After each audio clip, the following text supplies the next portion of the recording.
Hello, my friends and enemies. Glad you are here.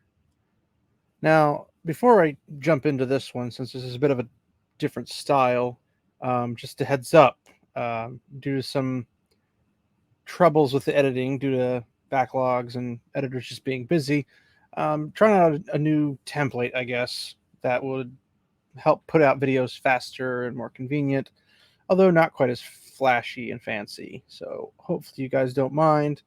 Um, that being said, there may or may not be spoilers depending on how familiar you are with the context of what's going on with the Amazon Rings of Power.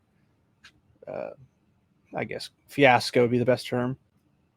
And I wanted to make sure that it's not something that if you don't want to know the details, you might want to skip out this one. But if you don't mind knowing who might be who or what's going on in the show, feel free to stick around. Definitely appreciate it. This wasn't exactly originally a planned thing to do. I have been wanting to jump into the Rings of Power uh, slugfest for a while now, but unfortunately, life has been really busy and things have just gotten kind of out of hand with having time for editing and all that other fun stuff, like I said before. But this would be the first video, hopefully, of many of the Rings of Power saga, and we'll see how long that lasts, since who knows how successful it'll actually be. But I kind of wanted to do kind of a quick TLDR of what everyone's been talking about and pointing at some things that I thought were interesting about the stuff I've personally seen on the web, whether it be through Night's Watch or Nerdrotic or Disparu or well, anybody in general, really. George the Giant Slayer. Um, any of those guys, like, they're great. Go give them a follow. Um, but their coverage is pretty nailed tight. Like, they don't leave much left out in the open. Um, that being said, I'm going to do a little bit differently with the style I'm intending to do with this. And there's a couple older articles, I guess, that I was hoping to take a gander at.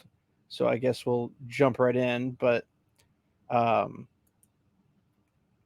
let me pull them up for your viewing pleasure.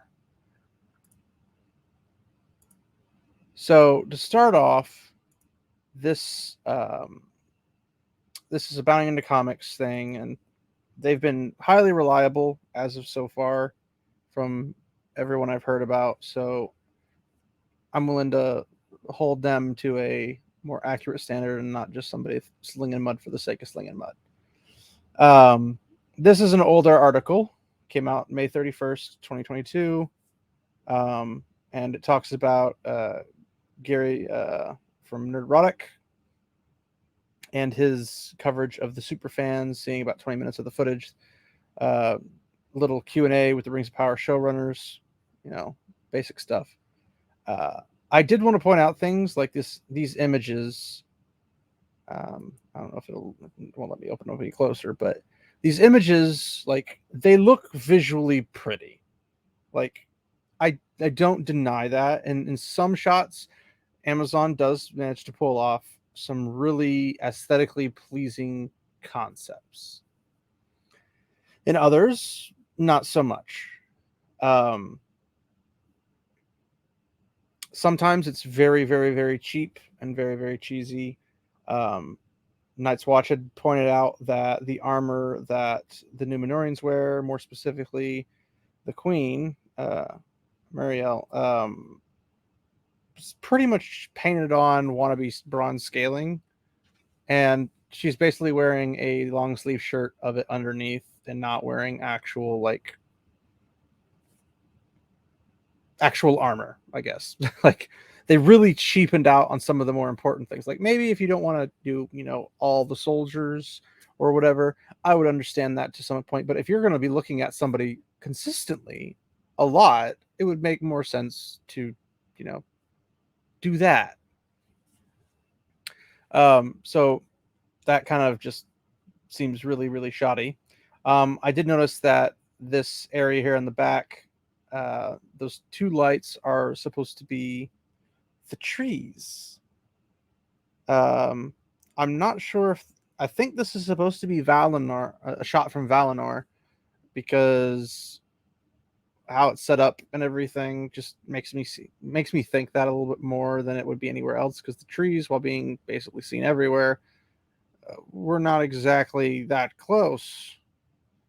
Unless they're really trying to pull like these trees are so massive beyond massive beyond massive. Not sure about that. But then, you know, with all this, they got all these different these these different ones like Peter Jackson's epilogue, kind of breaking down everything kind of quickly and keeps it nice and tight. And then we get into this whole Galadriel being this main character. And I don't know the actress from anywhere. I From what I've seen in the trailer, I have no desire to see her in anything else, but maybe that's a little preemptive of my part, but it just that's how it feels. Um and her, I guess, rise to the main screen has essentially risen her into, you know, full armor. Why would Galadriel wear armor? Because women apparently are weak and can't do anything without armor, I guess. Or perhaps the more Amazon style of women can be better men because they suck at being women, I guess. Perhaps even the third option of women are weak and fragile and they cannot be allowed to be feminine because femininity is some sort of a weakness in some shape or form. I don't understand why, because there's a lot of things that women can offer that men cannot, and vice versa. So makes sense. Um, Playing soldier, can there be women like warriors? Sure. Are they on a massive scale? No. And so far, the news, even Nerdrotic had popped out, was that 50% of the Numenorian army is going to be female, and 50% is going to be male. But then you have all of Tolkien's writings on the topic talking about how the female Numenorians are essentially really good dancers, but don't like to be out of sight of land. So, like, they don't even like getting in boats to go just out a little bit to go basic fishing where you can barely see the island of Numenor anymore. So they're always like, we're gonna chill here. And the men have always been taken to the sea and exploration, adventure, and all that fun stuff. So it makes little to no sense that they're building this Numenorian setting with 50% female, 50% male. And I'm guessing it's because, you know, my women power or something like that, but they don't need that power because they have power in other areas. Like the dancers were something highly sought after. People would come from all over to see their dancers because they're just really, really beautiful. Their dancing is beautiful. They're highly sought after in terms of being entertained by their presence and whatnot. And women typically do not have the strength to face a man head on in brute force combat. There are the dexterity aspects, of course. The elves can build up with male or female archers because archery is a dexterity more than a brute power. Um, but even then, it's not often thought about that, you know, female elves necessarily partook in the wars. They might have, they might not have. Some do, some didn't. It's not a highly focused on plot point of the Lord of the Rings and the Silmarillion and all that stuff. There are moments where like Eowyn steps up and whatnot for Rohan, even though she's technically not supposed to according to her own culture. Because she does, it actually saves a lot of lives, and it isn't thought much afterwards. Like, I can't believe that Eowyn went on the field of battle. No, people were more weeping for the dead, like her uncle, her brother being concerned about her well-being because he finds her on the battlefield and is like freaks out. Like, why wouldn't what sibling wouldn't if they saw someone they cared about on the battlefield wounded?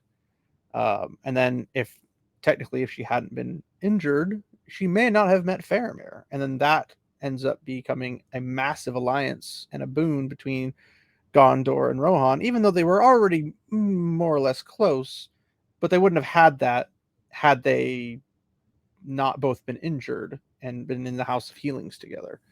But that's some different things. Just, it doesn't make much sense. Why the need to be in full armor? Now, the other thing I thought was funny with this particular image is that it looks like a Michael Bay film with just this explosion of fire coming out, and she's just like da da da da da walking through, like there's not a big giant flame of fire behind her. It makes no sense. But they're talking about a potential Rings of Power rumor of Galadriel's brother, one of the brothers, being a leader of a band of orcs, and it doesn't make much sense, but the brother is supposedly marked by Sauron. And that originally came from the Fellowship of the Fans, but apparently Galadriel's going to lead a hunting party for Sauron, which is kind of interesting. And again, here we have a really pretty shot. I don't know if it's considered a very high quality one because you can't really zoom in and whatnot, and I bet 90% of that's probably green screened or something of that nature. But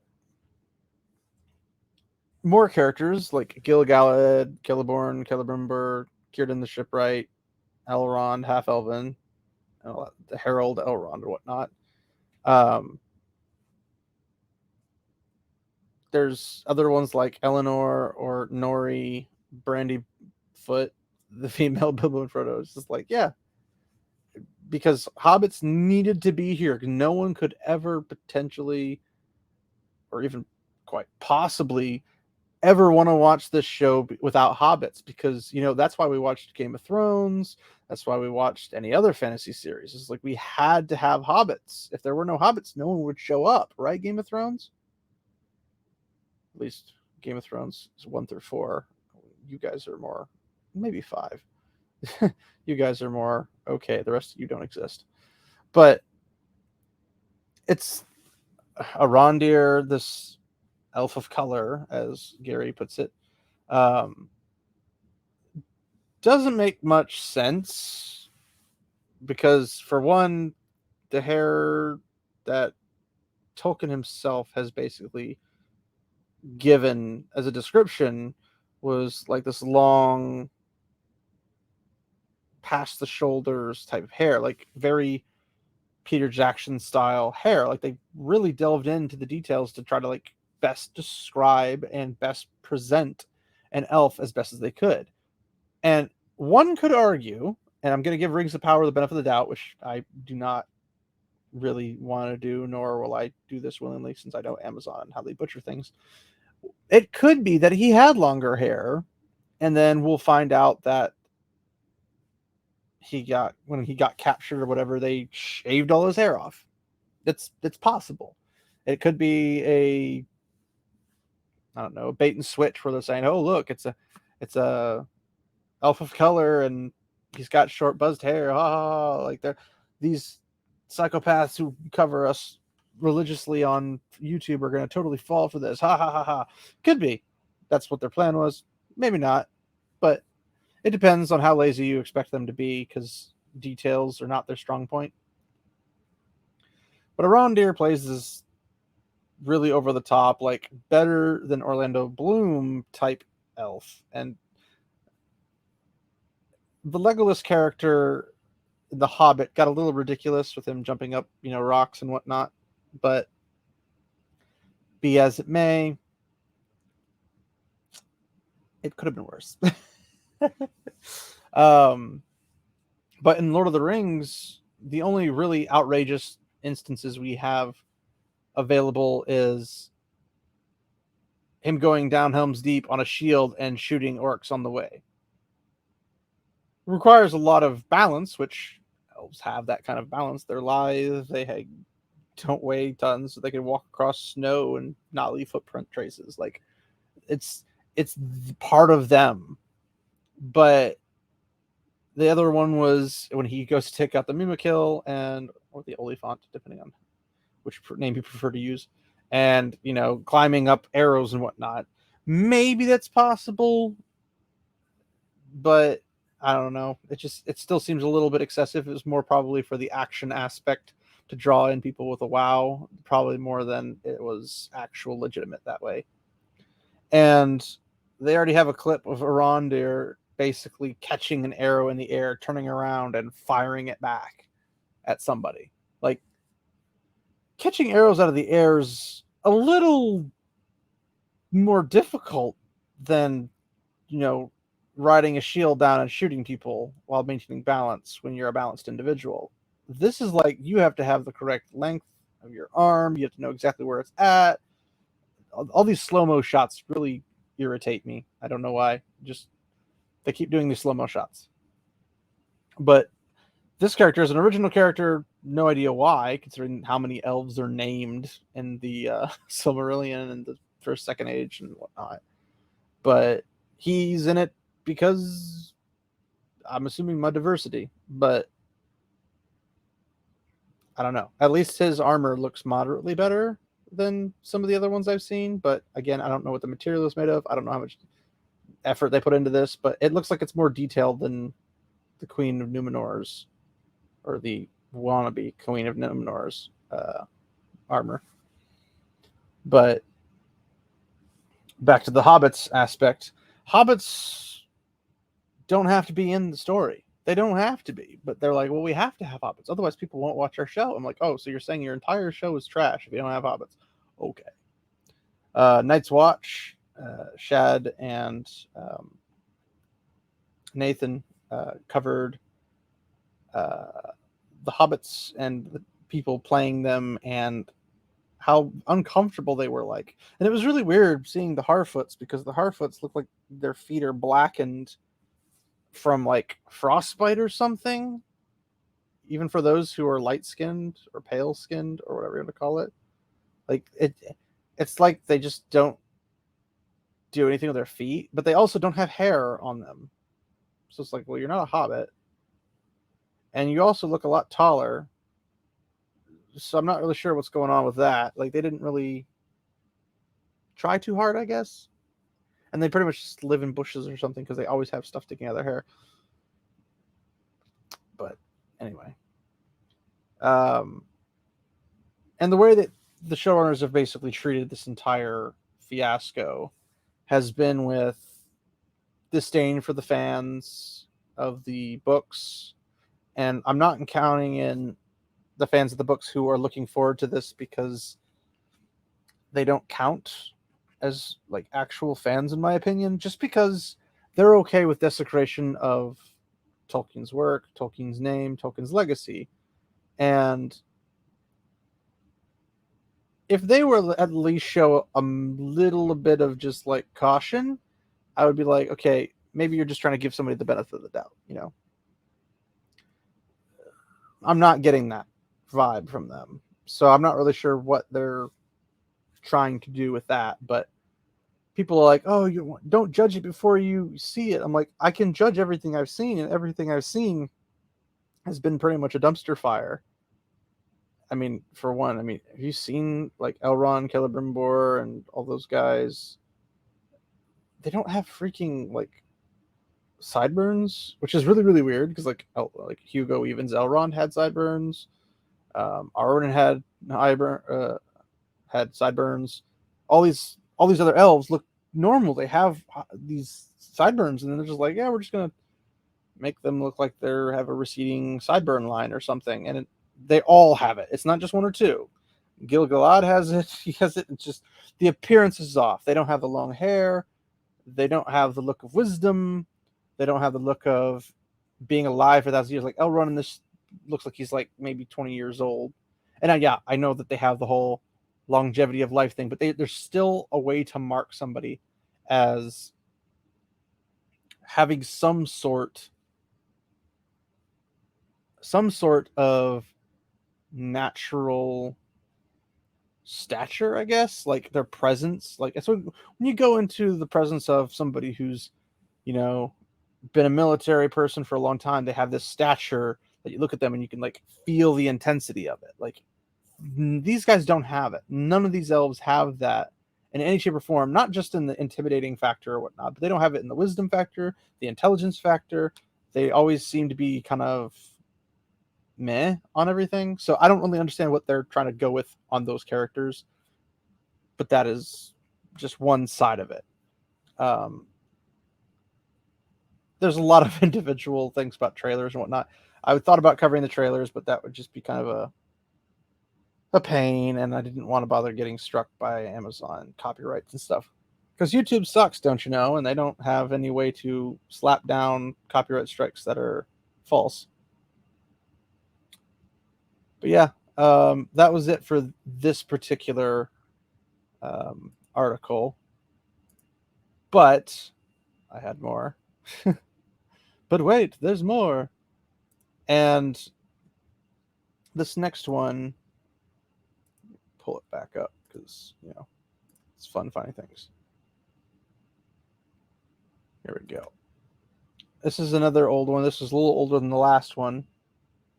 And it's talking about fans that are critical of the Rings of Power as being toxic and questions their fandom. And it's like, but why would they be toxic? Why would you consider someone toxic?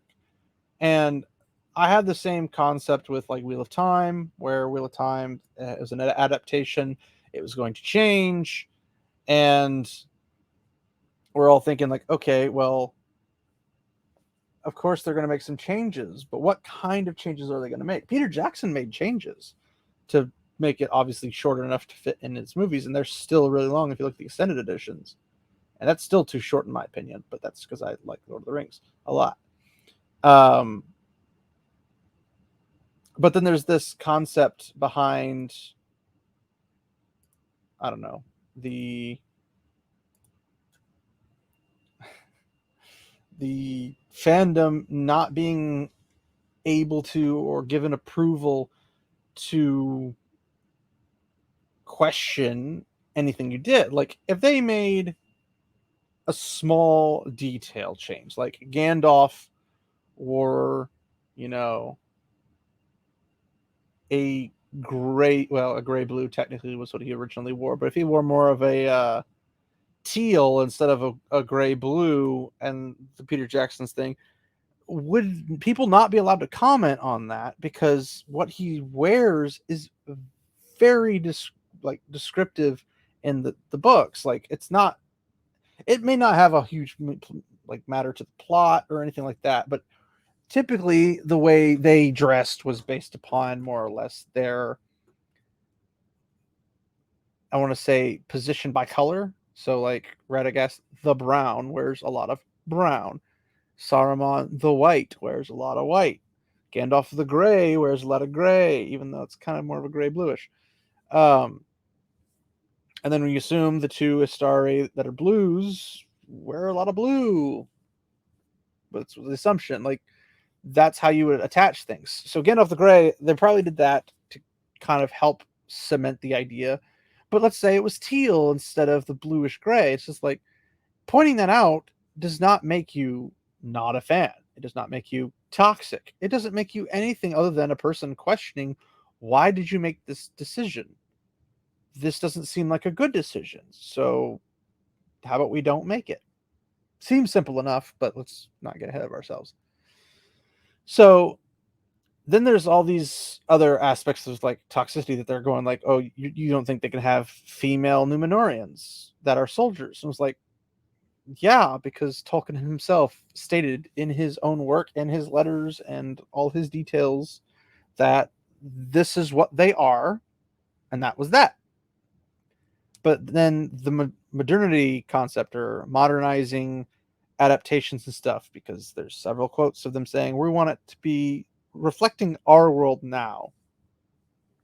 But why? Like, if I wanted our world right now, I'd go outside.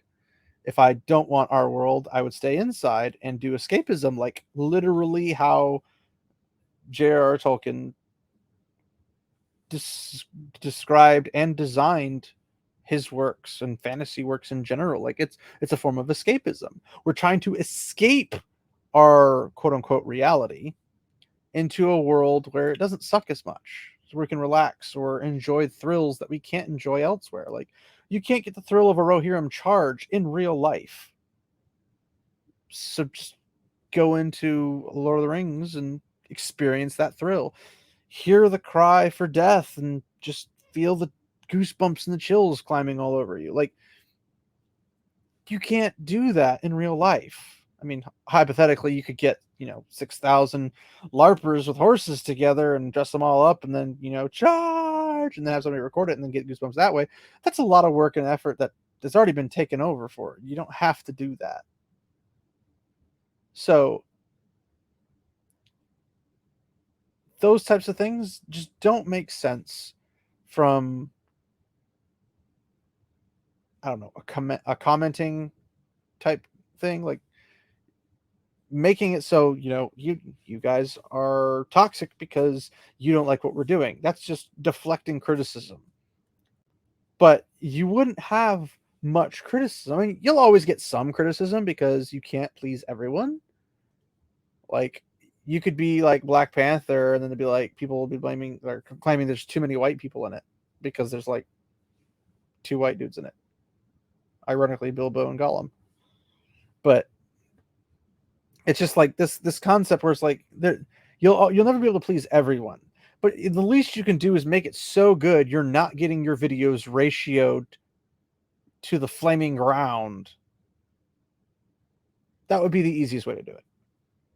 And a lot of this toxicity, so to speak, is more along the lines of fans who care about the source material, fans who care about details, fans who want just a decent story, and they want to know what it is. Like, I, like many others in both the Wheel of Time and Lord of the Rings spheres, was excited hearing that, oh, they're making Lord of the Rings. Oh, they're making Wheel of Time. This is exciting.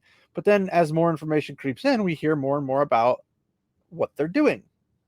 This ad- adapting it in a way that pulls away from the actual story, pulls away from everything people actually care about, and more into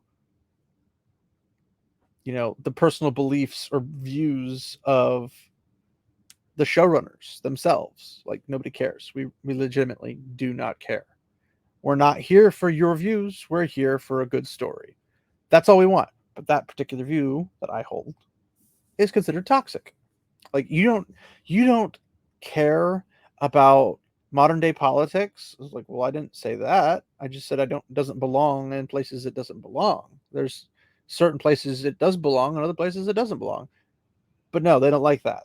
It has to be every moment of every day, every way, just being bludgeoned into your skull, crammed into your brain, and basically saying, no, you have to think about this all the time because you're toxic. You're the problem. You have to fall in line with our beliefs, our viewpoints. And we're just like, nah, I'm good. I'm I'm pretty fine the way I am. But then that's how you get called toxic and amongst other things. But I digress. So once again, more shots of this. Nobody cares about that particular one, I guess. Um, they're talking about content creators pivoting to cover depth versus herd, and riding the algorithm to millions of views. And it was like, okay, like, in order to keep companies running and businesses running, you got to make money. So it's not that big of a deal. Like, it's just somebody who has a following, covers something, and then they get really, really big. Like Nick Rekieta over at Rekieta Law was very entertaining. He brought in lawyers. They talked about the stuff that was happening during the trial while it was on screen. It was interesting, intriguing, hilarious, all the above. I love that coverage. It's the only reason I watched, a lot of things like the Rittenhouse trial, the Depp versus Heard. I peeked in for just because Rekieta was covering it. Like, I didn't go anywhere else to watch it. I didn't care enough about it, but it was so entertaining. I went and actually listened to stuff about it. And just because in this instance, a 15-year-old boy goes from playing Elden Ring on streaming, switching over to the Depp versus Heard, and he's got 22 million channel views and counting. Who cares? Grifter's gonna grift, man. And I mean, technically, if you're a content creator, you're a grifter. Like, technically you are. You could argue that because if you don't make money, that you don't, you're not considered a grifter, but you're trying to grift. You're grifting really hard to get those views. And there's smaller channels trying to get views. There's big channels getting views, and it's just going to be that way. But it shouldn't be that big of a deal. So who cares if people start focusing on Lord of the Rings stuff or Wheel of Time stuff? Nobody cares. It's just like, oh, by the way, the OneRing.net is trash. Specifically, because of how they treat the fans, their toxicity towards the fandom, and their pretty overwhelming shill of pretty much Amazon or anything, trying to get their first look access or access media kind of things involved. And it's just saying, whatever, sharing this for all our fellow Lord of the Rings enthusiasts and media outlets who might get discouraged by toxic Tolkien takes on YouTube. It's not toxic Tolkien takes, guys. It's quite literally Tolkien's views on all this. And it's like, it's the algorithm's fault and does not represent an honest view of our fandom. But it is your fault. It is not the algorithm's fault. And it doesn't matter if you cannot claim the ability to say everyone is spoken for through you. By the way, the OneRing.net and the OneRing.com are two different things. The OneRing.net is the bad one. Just clearing that up. And because people want to make money or something, it's like, well, yeah, people start businesses because they want money. Who doesn't want money? I got to feed my kid. I got to feed my wife. I got to feed my dog, my cat. I got people to feed.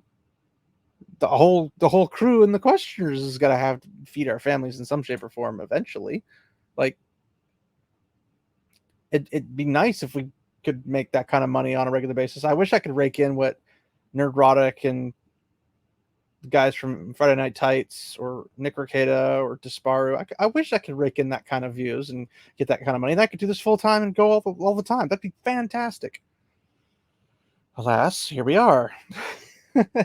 But in that case, it's just like, it's not toxic to care about something. It's not toxic to want it to be treated with respect. It's not toxic to want to see what was created. Like, when Wheel of Time came out, they're like, oh, look, this is Wheel of Time. I'm like, no, it's not. It has like nothing to do with Wheel of Time at all.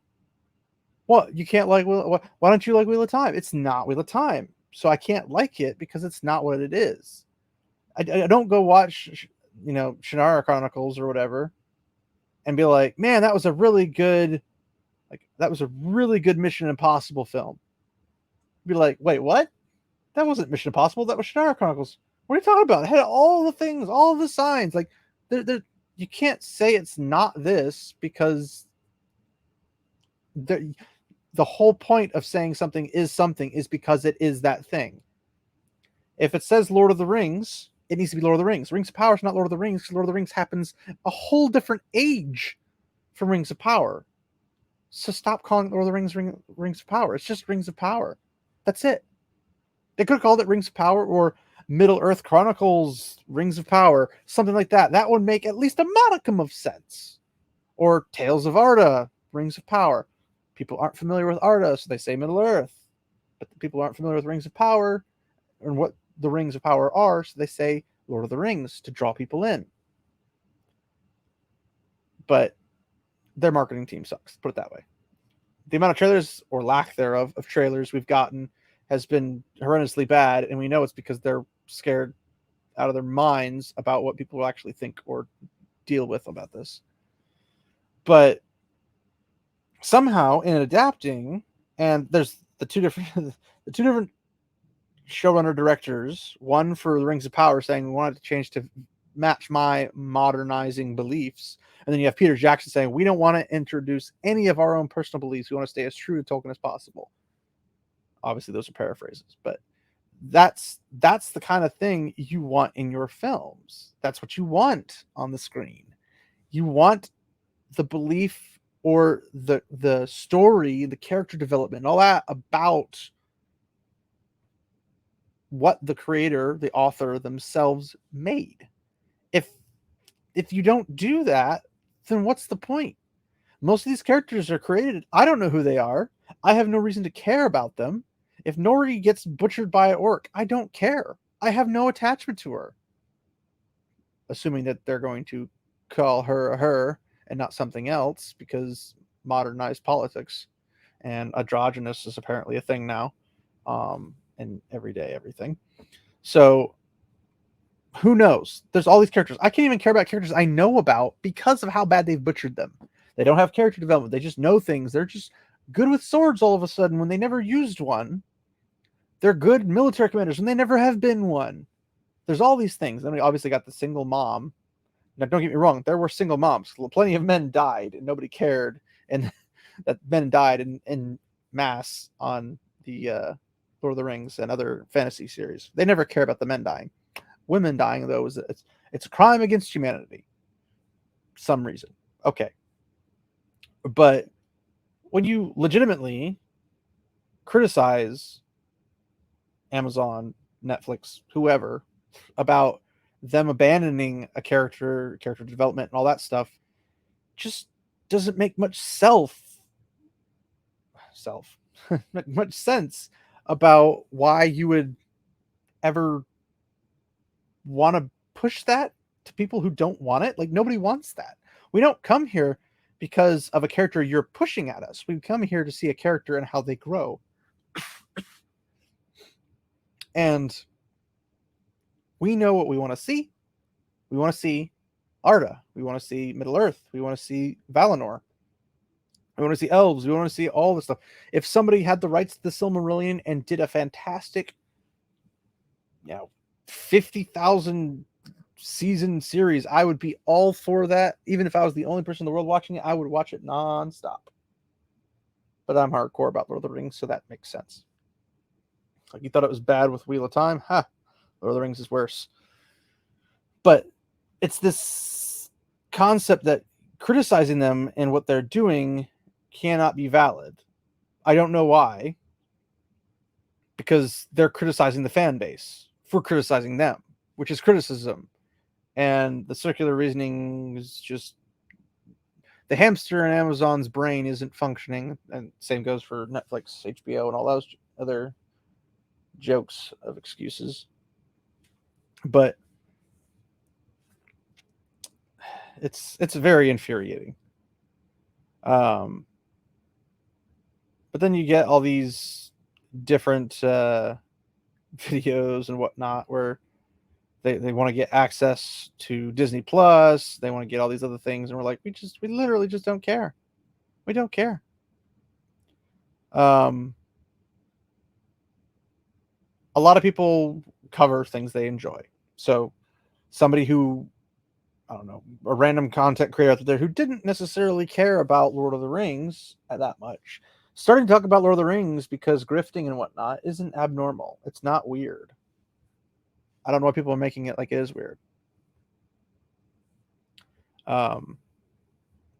So, I mean, they're content creators. They're supposed to make content. And if this is the thing that's being talked about, well, it's obviously going to grow, and it's going to grow outside of Amazon's control. Sorry, Amazon. You're out of luck there. And like this image of Theo, I'm assuming an original character because I've never heard of him. Wannabe mustache is kind of funny, but this sword that's the sword that has been broken concept replayed over again. It looks like a pretty jankety sword that doesn't have any particular real life applications because it looks practically made of glass. Not really sure what that storyline is. A completely new thing that I know of. And the OneRing.net is just bad. We get all these really stupid images for, the Rings of Power and weaponry and whatnot. Like, this is supposed to be some evil Dark Lord kind of character, but the armor doesn't look Dark Lord except for the gauntlet and potentially the sword itself. And even then, it doesn't even look that much. So it's like, this is supposed to be Sauron's type thing. I don't know. Just kind of weird.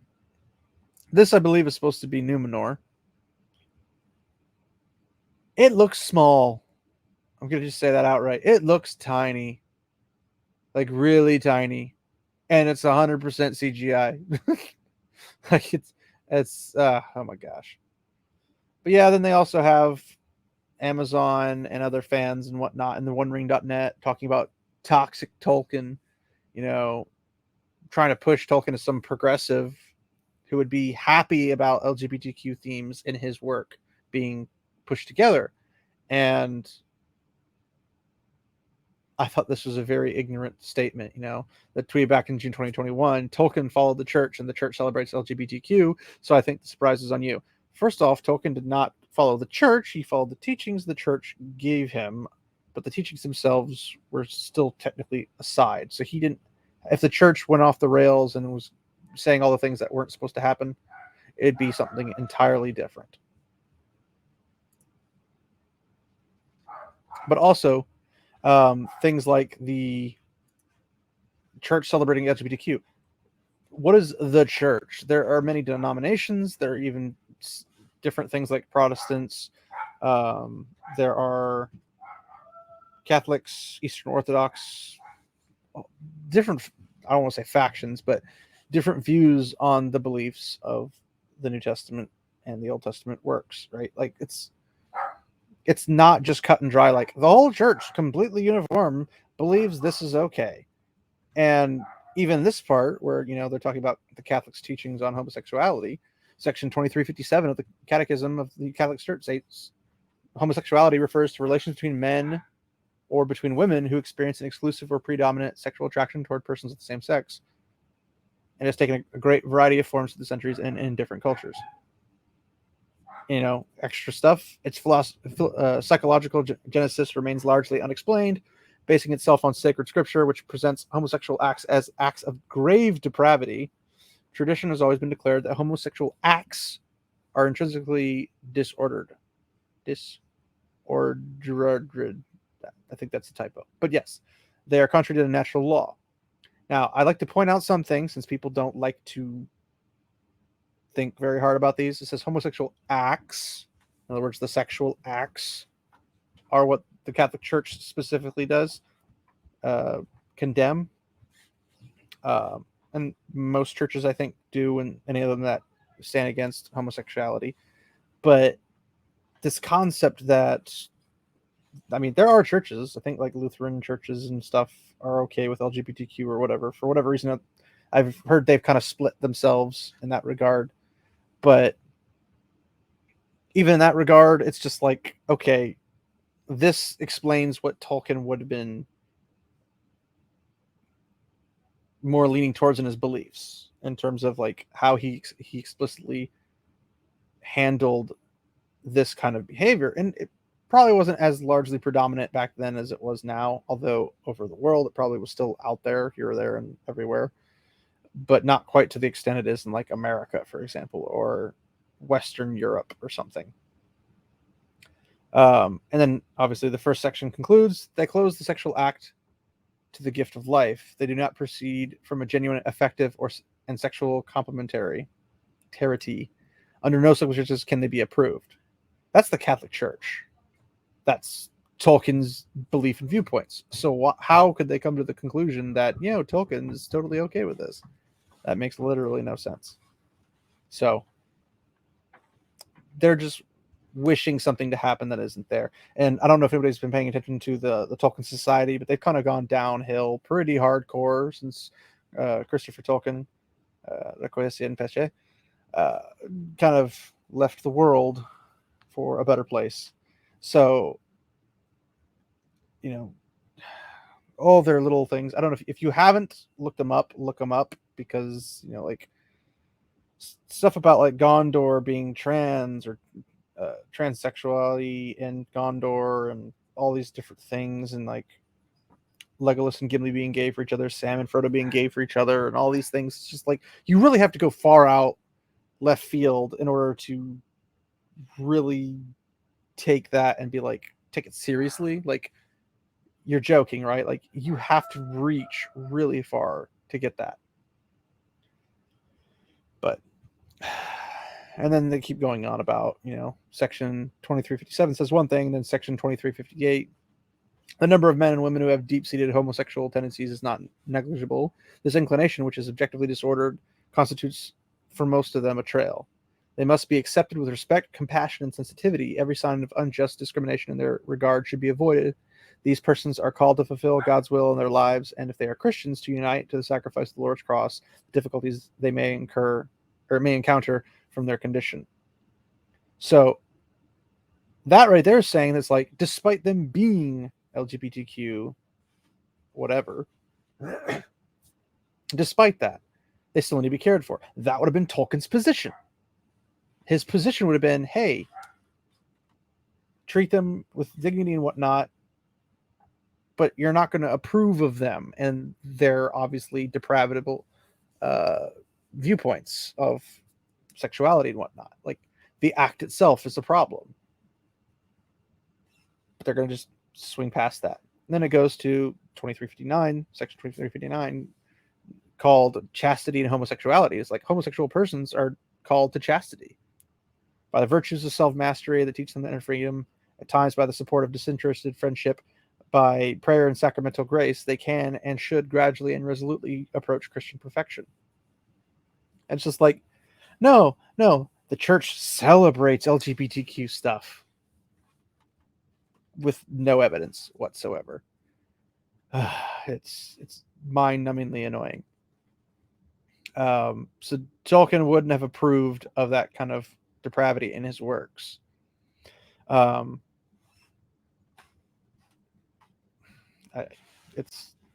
It hurts my head sometimes. And the more we see from the Rings of Power, the more it's obvious that this is where it's going. And European Lore is another good fan site slash I don't guess he's not really necessarily a fan site, he's more just a YouTuber, but European Lore, definitely one I enjoy. Not very often do I get hooked into some content about this stuff, but when I do, I enjoy it. But yeah, so the downvotes have been just hammering the upvotes completely in every way. So the viewpoints they have, all the content they think they need to have, it's normalization of modernized concepts in a world where they don't really belong. Like the single mom, which I'm assuming, I don't know if she's Numenorian, but she's human, and Arondir the elf, with this, relationship that there's nothing wrong with that relationship. It just is kind of weird because it's never brought to light in the forefront. And specifically, elves have a very different way of relationships, which is why things like Beren and Luthien, Aragorn and Arwen, those relationships were big deals because of how elves treat love and relationships, because they don't have like official weddings per se. but when you're with someone, you're with them for life. And there's a recorded part where I'm trying to remember the name off the top of my head, but it's like First Age. Guy dies, and or no, his wife dies because she decides to give up on life because she was miserable. And when she's sent to the halls of Mandos, she basically wants to be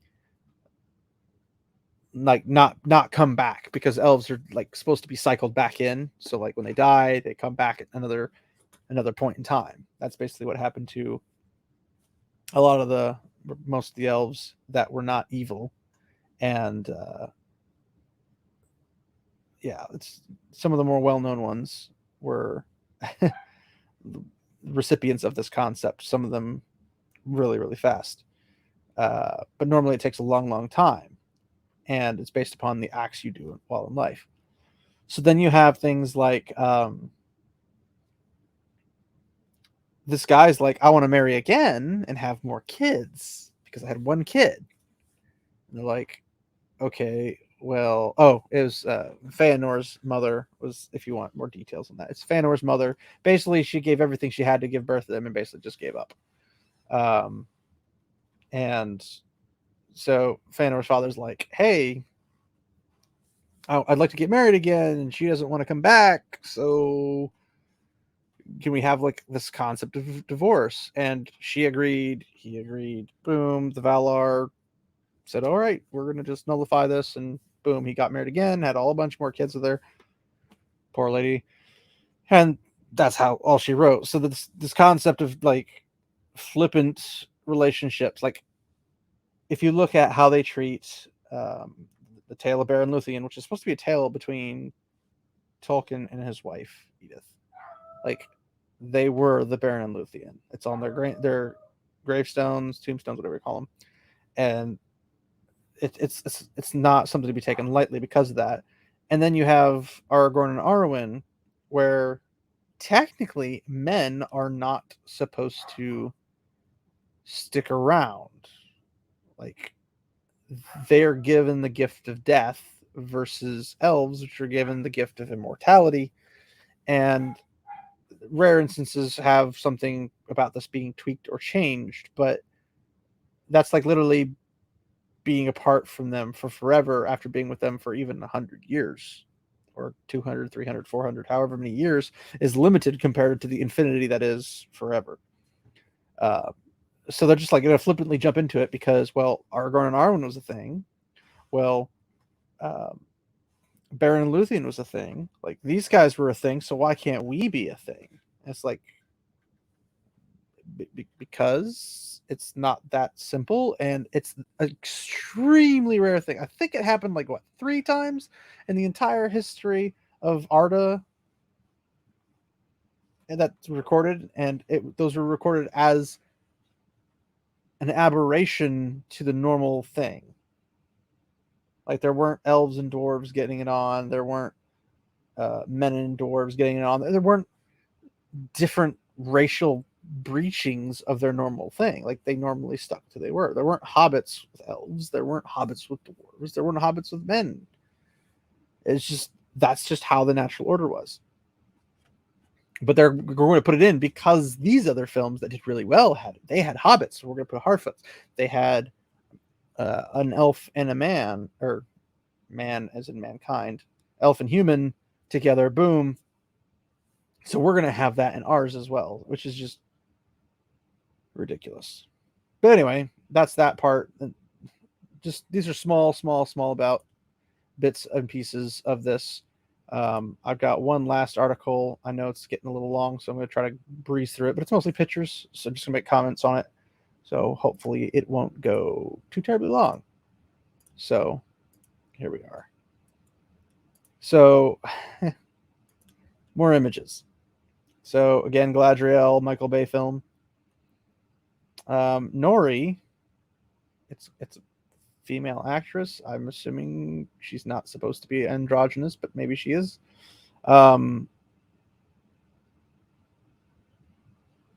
Yeah, They got kind of the hobbity type hair, but theirs looks more like unkempt hobbity hair rather than the more nicely done hobbit hairs. Their clothes seems like it's never been worn before. It's not like the worn aesthetic isn't there. Like I get like Bilbo and Frodo dressed very nicely, but they were also like the upper class of the Shire. Like they're the aristocrats. Even like Sam Gamgee, who's not an aristocrat, would still dress moderately nice, but he was also a gardener, so you'd expect him to be, dirty. And there's plenty of times in the Lord of the Rings films by Peter Jackson that they get dirty as hobbits. They get worn. At some point off screen, you'd assume that they'd probably clean something if they're not in a rush, but running to the laundromat while trying to save your friends isn't exactly high on the priority list. You know what I'm saying? I don't know what to say except these map scroll looking things are interesting to say the least.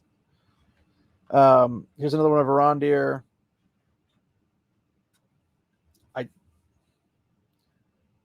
The Elvish Blades, I don't know if they're going to be quite as good as the ones in Peter Jackson's films, but we'll see. But he's wearing some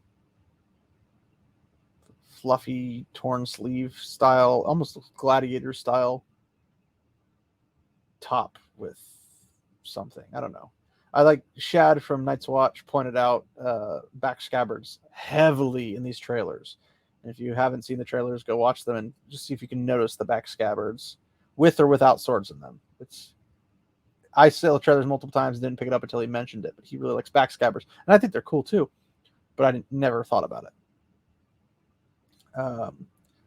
We got the image here, which I'm not sure what it's supposed to be like. High King Gil-galad and Galadriel. And Galadriel is getting crowned with something. I'm assuming these are supposed to be her brothers. My assumption. And they're all in armor, which is rare unless you're on a warpath. I'm not sure. Maybe she's given some special position of some shape or form. I don't know, but the whole her being military is not canon, so I don't really care enough. The orcs, I thought they actually did pretty decent with, for the most part. The whole female orcs thing makes absolutely no sense because women can be fighters too, also being pure evil and hinting at more of the detailed aspects. I did want to point out that the nose guard on this orc and the nose do not line up. But it's probably supposed to be a beaten down breastplate of an orc or an elf that was pretty much taken by Melkor and twisted. And then this is just the armor they kept for whatever reason, and it's slowly eroding over time or rusting out. But I thought they didn't do it too bad with the orcs. The female orcs just look ridiculous in terms of being female because they look just like the males. But even the point of them being evil, it's like we hear about the breeding of orcs and they can breed really fast. It's just like they're evil, so it's more or less insinuated that the female orcs are practically raped to get more orcs. I don't think they found pleasure in it per se as much as agony and torment, because that's all the orcs are ever depicted as, ever receiving. So yes, we totally want that on our freaking screens, because that's definitely going to be something exciting to hear about or whatever. But the whole female, I can't even.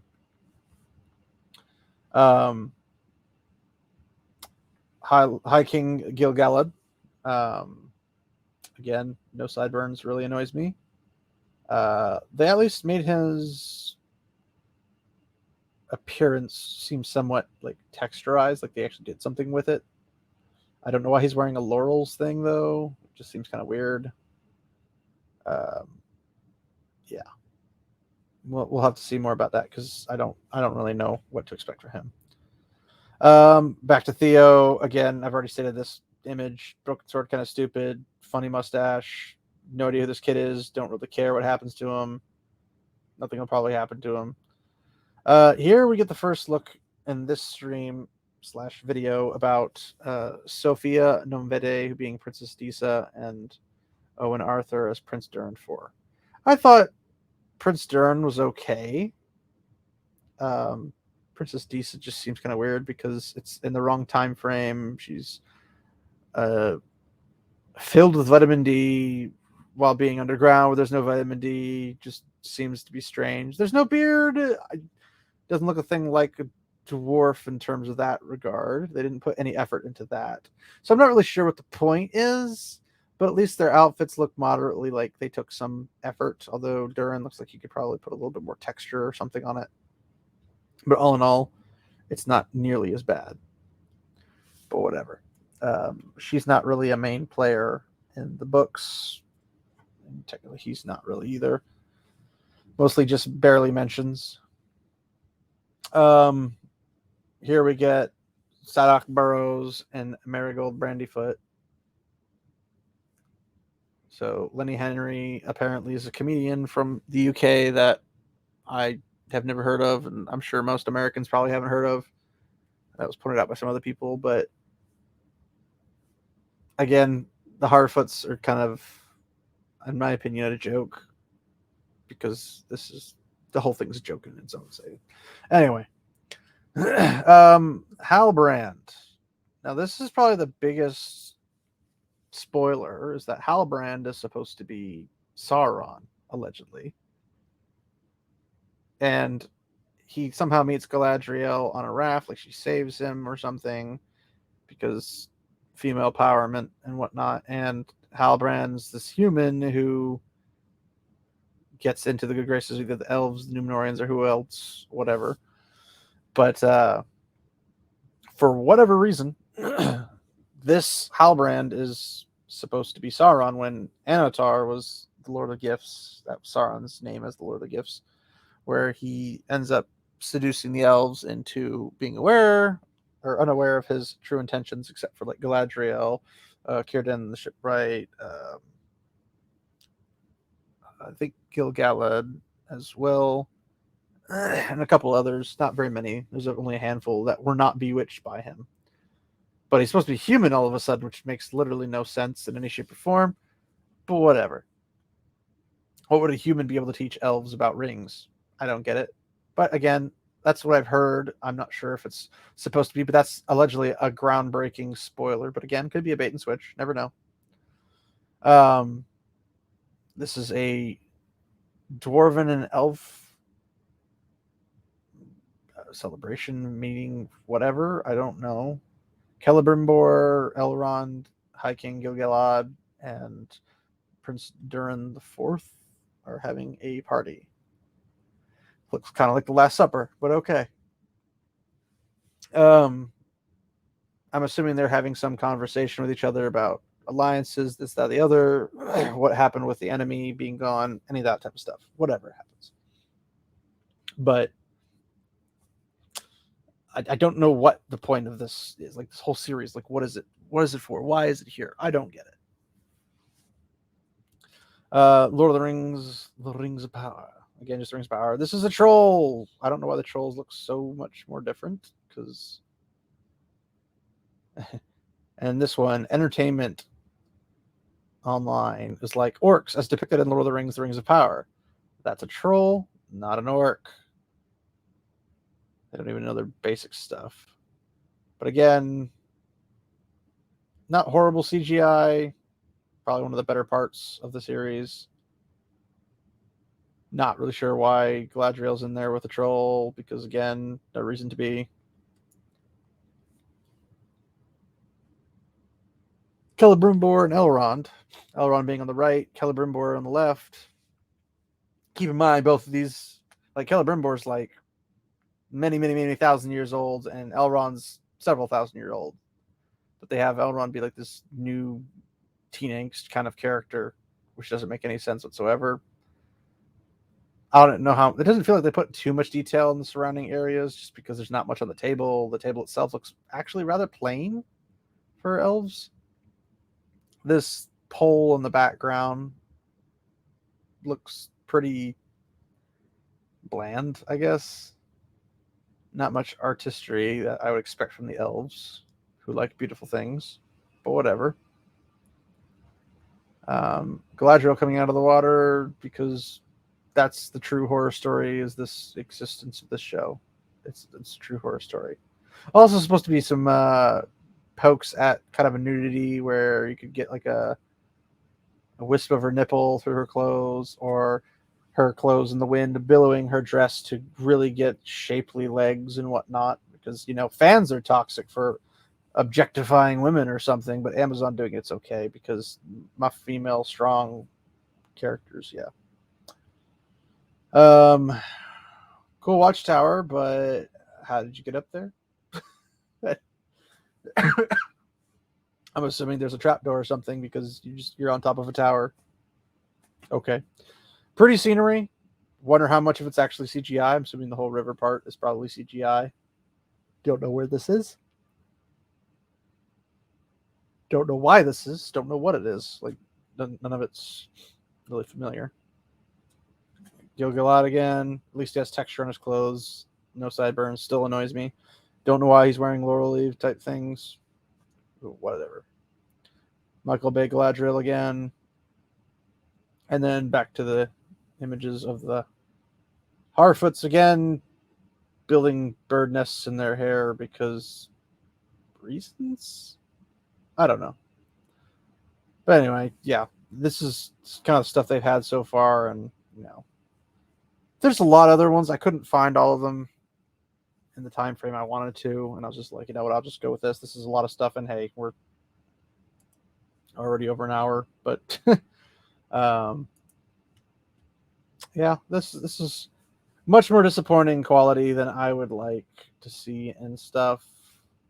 I mean, Americanized or Westernized television has gone down greatly, and I've mostly stuck more to the Asian ones, like South Korea, who does really high quality cinematography and whatnot. And even India seems to be coming up with some really good stuff, even if it can be considered quite ridiculous at times.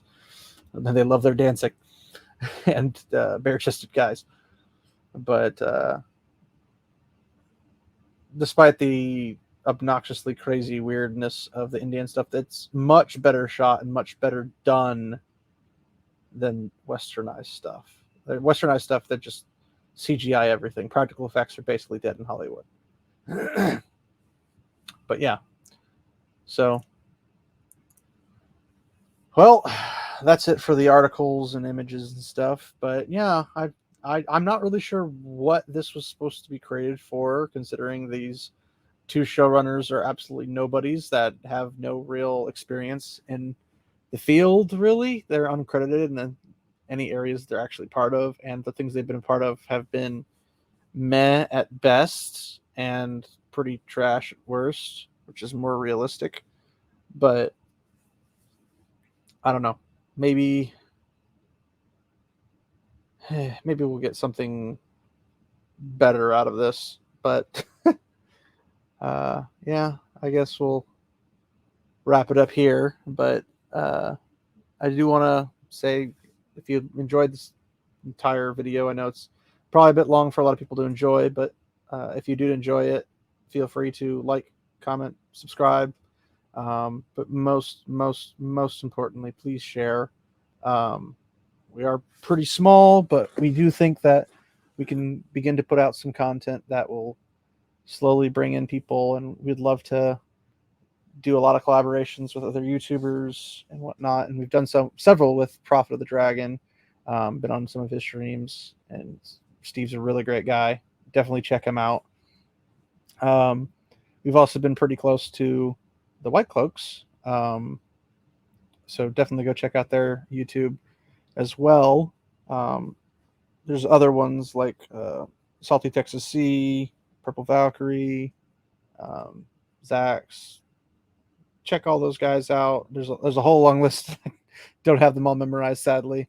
But definitely check out their content if you can find it. I believe you can go to Prophet of the Dragon's page, and he has it underneath on his channel's page at the bottom, with a whole bunch of other people he works with. We're trying to expand ours as well, but don't want to get ahead of ourselves before people give us a chance to work with them on something.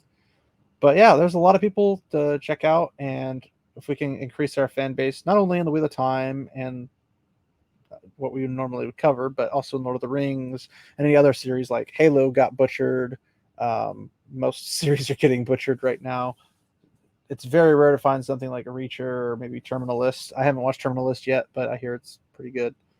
But the things like that, we need to build our own more or less last alliance to kind of fight back against the Shadow, and ironically, the Shadow in both of those universes. So yeah, definitely check them out. Thanks for supporting us just by even just watching this.